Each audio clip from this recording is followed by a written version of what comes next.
भगवतो अरहतो सम्मा सम्बुद्दस्स नमो तस्स भगवतो अरहतो सम्मा सम्बुद्दस्स नमो तस्स भगवतो अरहतो सम्मा सम्बुद्दस्स। महाकारुणिक तथागत भगवान बुद्ध को त्रिवार वंदना। महाकारुणिक तथागत बुद्ध द्वारा देशित सुआख्यात धम्म को त्रिवार वंदना। महाकारुणिक तथागत बुद्ध के आर्य श्रावक संघ को त्रिवार वंदना। परम पूजनीय डॉक्टर बाबा साहब अम्बेडकर आज के कार्यक्रम में प्रत्यक्ष अप्रत्यक्ष उपस्थित संपूर्ण श्रद्धा संपन्न बुद्धि संपन्न उपासक उपासिकाएं, जातक कथा के विशेष धम्म देशना अंतर्गत आज भी हम जातक कहानी सुनने वाले हैं। महाकारुणिक तथागत बुद्ध कहते हैं, इस दुनिया में कोई भी इंसान हो, कितने भी पैसे वाला हो, गरीब हो, अच्छे हो, बुरे हो, उसको कोई भी कर्म करना हो, चाहे कुशल कर्म हो चाहे अकुशल कर्म हो, चाहे पाप कर्म हो चाहे पुण्य कर्म हो, करने का माध्यम तीन ही है। तीन माध्यम छोड़ के दूसरे माध्यम से पाप पुण्य नहीं कर सकता। वो तीन माध्यम है शरीर, वाणी, मन। ये शरीर से, ये वाणी से, मन से ही पाप पुण्य कर सकते हैं। इसलिए बुद्ध कहते हैं, शरीर से अच्छा करो, वाणी से अच्छा बोलो, मन से अच्छा सोचो। कम से कम अच्छा नहीं सोच सकते तो गलत मत करो, अकुशल मत करो, पाप मत करो। आज हम जो जातक कथा सुनने वाले हैं उसमें महाकारुणिक तथागत बुद्ध कहते हैं कि ये वाणी से गलत तो बोलना ही नहीं है, पाप तो बोलना ही नहीं है। निंदा चर्चा भी नहीं करना, असत्य नहीं बोलना, चुगली नहीं करना, गाली गलौज नहीं देना, ये तो है ही। परंतु जहां जरूरत नहीं है, जहां बोलने की आवश्यकता नहीं है, उस समय में बोलना भी नहीं चाहिए, शांत बैठना चाहिए। बहुत सारे लोग मुझे भी पहचान में आना चाहिए, मुझे भी लोग पहचान करके जहां तहीं बोल देते हैं, कुछ भी बोल देते हैं। महाकारुणिक तथागत बुद्ध कहते हैं, कोई धम्म देशना देने वाले पूजनीय भिक्षु संघ को भी अगर वहां इज्जत के साथ, आदर सत्कार के साथ प्रार्थना होते हैं, तभी धम्म देशना देना चाहिए। धम्म देशना है करके किसी को भी पकड़ पकड़ के धम्म की बातें नहीं सुनाते। तो जहां बोलना चाहिए, जिस समय बोलना चाहिए उसी समय बोलना चाहिए। अगर बोलने की जरूरत ना हो तो ना बोले, आवश्यकता ना हो तो ना बोले। कभी कभी सामने वाले सुनना नहीं चाहते, या सामने वाले खूब गुस्से में है, क्रोधित है, ऐसे समय में ये बुद्ध के अमृत वाणी है करके कितना भी सुनाओ, उसको तो आग में घी डालने जैसा ही होगा। और गुस्सा आया और गुस्सा बढ़ेगा तो धम्म की वाणी हो के भी उसको लाभदायी नहीं होगा। जब उसके सुनने की मेंटालिटी हो, सुनने की समय हो, उस समय सुनाएंगे तो थोड़ा भी बोलेंगे तो वो बहुत अच्छे से सुन पाएंगे। इसलिए जहां बोलना चाहिए वहीं बोलना चाहिए, जहां नहीं बोलना चाहिए वहां बोलना ठीक नहीं है। मौन रहना, शांत रहना ही कल्याण है, ये तथागत बुद्ध कहते हैं। एक जातक कथा है, सिंह कोथुक जातक। सिंह कोथुक, ये सिंह जो शेर है, उसके विषय में एक जातक कथा आता है। तो ये सिंह कोथुक जातक, ये जातक कथा में ये तथागत बुद्ध ने जातक कथा कहाँ ये उपदेश दिया। दूसरा, किसकी वजह से उपदेश दिया कि वर्तमान समय में क्या ऐसी घटना घटा जिसकी वजह से तथागत बुद्ध ने ये जातक कथा कहे, और ये जातक कथा अतीत समय में क्या ऐसे घटना हुआ, मतलब वर्तमान समय से संबंधित क्या ऐसे घटना हुआ जिसकी वजह से ये जातक कथा कहे, अतीत कथा। ऐसे 3 तह विभाजित किया हुआ है जातक। अभी ये सिंह कौतुक जातक महाकारुणिक तथागत बुद्ध कहाँ रहते, उपदेश देते हैं। तथागत बुद्ध जब श्रावस्ती के जेतवन बुद्ध विहार में रह रहे थे, अनाथ पिंडिक महाजन ने जो बुद्ध प्रमुख भिक्षु संघ को दान दिया था, वो जेतवन बुद्ध विहार वहां रहते समय तथागत बुद्ध ने ये जातक कथा का उपदेश दिया था। और किसकी वजह से दिया था कि भगवान बुद्ध के समय में एक कोकालिक नामक भिक्षु है, उसकी वजह से ये उपदेश दिया था। अभी वो कोकालिक भिक्षु की वजह से क्यों ये उपदेश देना पड़ा, तो श्रावस्ती में, हाँ, ये बुद्ध विहार में बहुश्रुत भिक्षुगण अपने हिसाब से धर्म के वाचन करते थे, धर्म की व्याख्या करते थे। अभी बहुत जानकार भिक्षु है, धर्म के विषय में अच्छा खासा दक्षता है और अच्छे से बताना आता है, तो ऐसे भिक्षुगण धर्म की व्याख्या करते थे, धर्म की वाचन करते थे। तो ऐसे समय में ये कोकालिक भिक्षु को भी लगता है कि मुझे भी बोलना चाहिए, मैं अगर बोलूंगा तो लोग मुझे भी पहचानेंगे, हाँ मैं भी बोलूंगा करके उस सबके सामने ऐसे उठ के एकदम बोलते थे। मतलब जो बहुश्रुत भिक्षुगण वो धर्म की व्याख्या करते हैं, और एक कोकालिक भिक्षु तो बहुश्रुत भी नहीं है, उसके धर्म का इतना जानकारी भी नहीं है, तो ये उठ के धर्म के विषय में बोलने लगते हैं। जो सुन के सारे लोग शांत रहते, चुप रहते, क्या बोल रहे, क्या कुछ समझ में नहीं आ रहा है, जिसका अर्थ ही नहीं है, ऐसा बोल रहे। तो ये बातें भिक्षु संघ ने, ऐसा भी हुआ करके तथागत बुद्ध को ये समाचार सुना दिया। तो तथागत बुद्ध जब ये समाचार सुनते हैं तो उसकी वजह से कि ये कोकालिक भिक्षु अभी नहीं, जिस समय बोलना नहीं चाहिए ऐसे समय में पहले भी बोले थे, और पहले भी ऐसे ही माहौल हुआ था कह के बताते हैं। तो भिक्षुगण जो तथागत बुद्ध को समाचार सुनाने के लिए गए थे, वो भिक्षुगण तथागत बुद्ध को प्रार्थना करते हैं, भगवान इस समय में कोकालिक भिक्षु ने क्या किया ये तो हमें पता है, पर अतीत समय में क्या ऐसी घटना हुआ, अच्छा होता कि आप हमें बताए।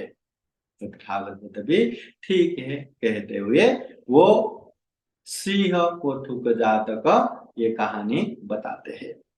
अभी कहानी शुरू होता है, अतीत कहानी जातक कथा, कि बहुत बहुत पहले जब वाराणसी देश में ब्रह्मदत्त राजा राज्य कर रहे थे, उस समय एक हिमालय प्रदेश में एक ये बोधिसत्व एक सिंह होके, एक शेर होके जन्म लेते हैं। तो इस शेर जंगल का राजा बहुत सारे शेरों के साथ, अपने परिवार के साथ वो हिमालय पर्वत के वो जंगल में रहते थे।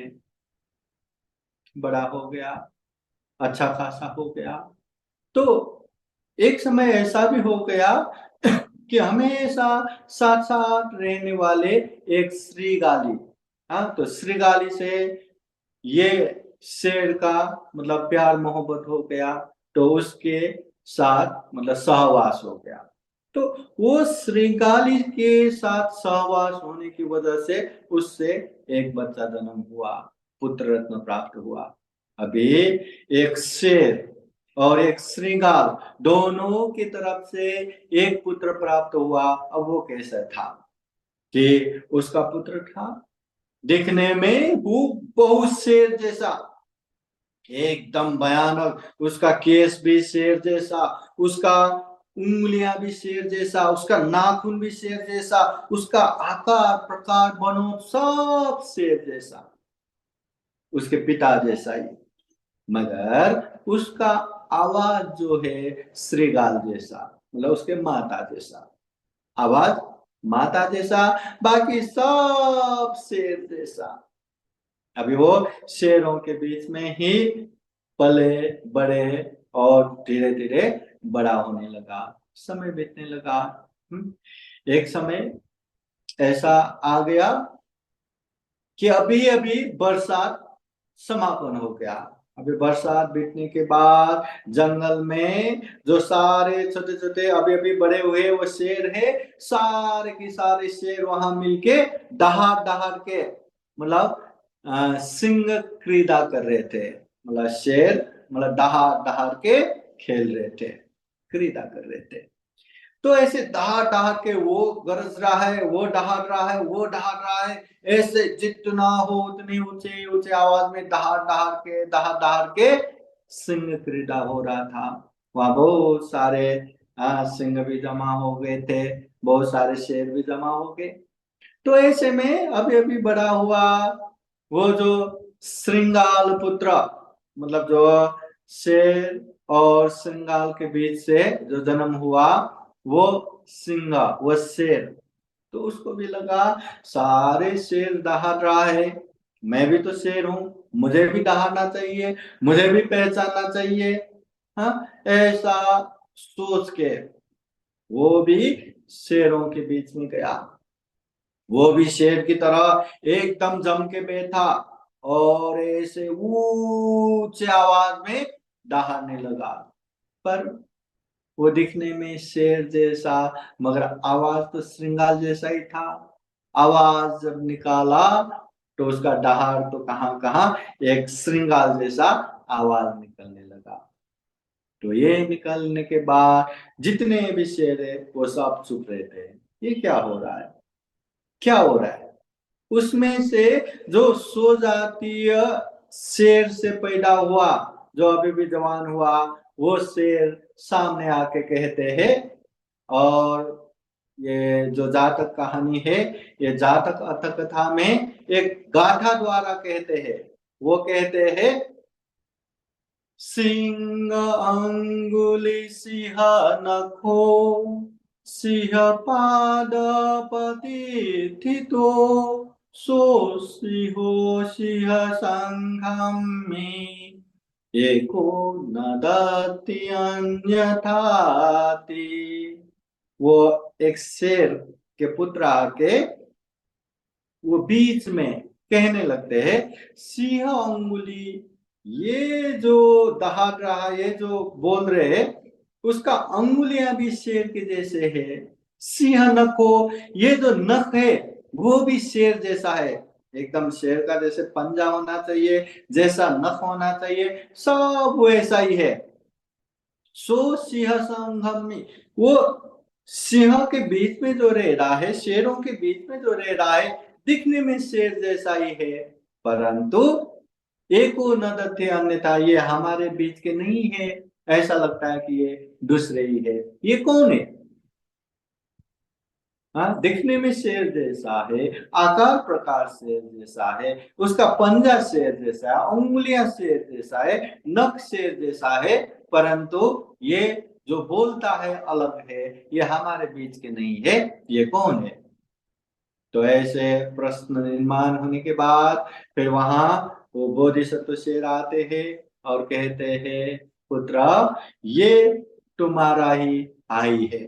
हाँ, एक श्रृंगाली से जो मेरा प्रेम हुआ, उससे ही ये जन्म हुआ, ये पुत्र है। इसका आकार प्रकार सारा तो मेरे जैसा है, मगर आवाज उसके माता जैसा है।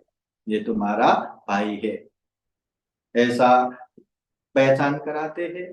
और फिर वो शेर, हाँ, बोधिसत्व शेर, उस श्रृंगाल पुत्र, श्रृंगाल से जन्म हुआ, वो शेर को पास बुला के उसको भी कहते हैं, देखो, तुम दिखने में शेर जैसे हो, तुम्हारा आकार प्रकाश शेर जैसा है, तुम्हारे पंजा नख शेर जैसा है, परंतु तुम्हारे आवाज तुम्हारे माता जैसा है, श्रृंगार जैसा है।